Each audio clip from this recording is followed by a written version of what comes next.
115 cardinals from around the world begin voting tomorrow to choose the next pope. This morning, the cardinals are holding their last conferences before the conclave begins. Yesterday, most of them celebrated Mass at churches around Rome. If turnout at those Masses is any clue, several cardinals could be top contenders, including a couple of Americans. With us this morning are Monsignor Anthony Figueiredo of the Pontifical North American College. He is a CBS News consultant, and Delia Gallagher, senior editor of Inside the Vatican magazine and a CBS News Vatican consultant. Good morning to you both. Good morning. Not a bad view, huh? We feel incredibly lucky, right, Charlie, to be here.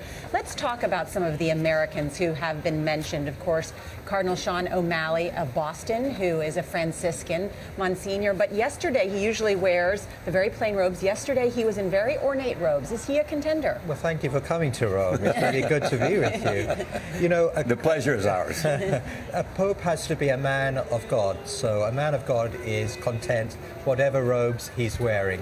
What was important for me yesterday was the message he gave. It was a story about the prodigal, the lost son.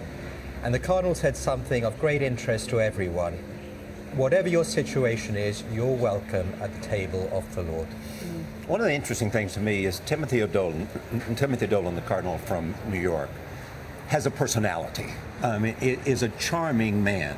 Is that a factor here in terms of him in meeting with other cardinals? It may be too much of a factor. It may be a factor that some Italians might see as too much of a risk because he is very charismatic. You know, one of the interesting things I think when we talk about electing a new pope, if we think back to 78 to John Paul II, I mean, he wasn't John Paul II when he was elected. He was an archbishop from Krakow. And nobody really knew that he would turn into this very charismatic man. So I think we have to always remember that maybe the figure that is so charismatic at the outset maybe not be the one who turns out to be the charismatic pope. Monsignor Figueiredo, explain how this process is going to work. Today is the day before the conclave. What's happening today? What happens tomorrow? Well, the cardinals now return to their residences, the different colleges around Rome. Tomorrow morning, they'll be clapped out of their residences and they'll be entering their new residence, Santa Marta. From there, they will go into St. Peter's Basilica. They'll celebrate that pre-conclave Mass around the tomb of St. Peter. And in the afternoon, we'll have that wonderful procession into the Sistine Chapel. The eyes of the whole world, I think, will be on the cardinals as they elect a successor. And the first vote takes place tomorrow afternoon. You cannot vote for yourself, correct? At least you're not supposed to. It's always suspicious when one cardinal gets one vote. Yes, it's a secret ballot, though, right? So you won't know. It's a secret ballot. It is. And the important thing is that they make this vote before that famous Last Judgment scene in the Sistine Chapel. And they say, God will be my judge as I make this vote. Delia, let me ask about you. We've seen a lot of press reports of these emerging factions within the church. It's been set up as the Romans, the traditionalists, versus the reformers. What do you make of that?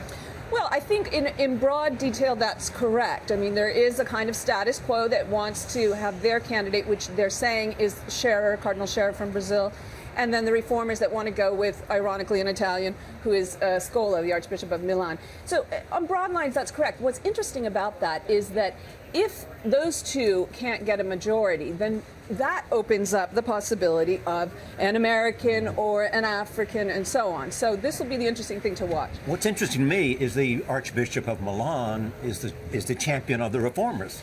An Italian is the champion of the reformers. Oh, absolutely. He's run two very major dioceses here in Italy, Venice and Milan. In the 20th century, those two large cities gave 5 different popes. He's also a great theologian.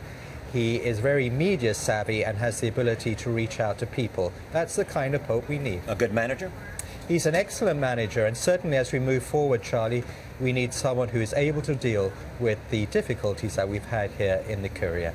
And Delia, who do you think is going to emerge in these early? I know I'm asking you sort of to read the tea leaves, but you talk to a lot of people. I mean, what are you hearing? My general feeling, of course, is that they'll be conservative. I mean, it's a risk to go for an American. It's a risk to go for an African. It would be safer to go for an Italian or a European or somebody like Scherer, who's from Brazil but has had a lot of experience at the Vatican. And given the complications of the difficulties the last 8 years with Benedict's pontificate, I wouldn't be surprised if we see that somebody a little bit more on the safe side. Delia Gallagher, Monsignor Figueiredo, you'll be with us all this week. Thank you so much.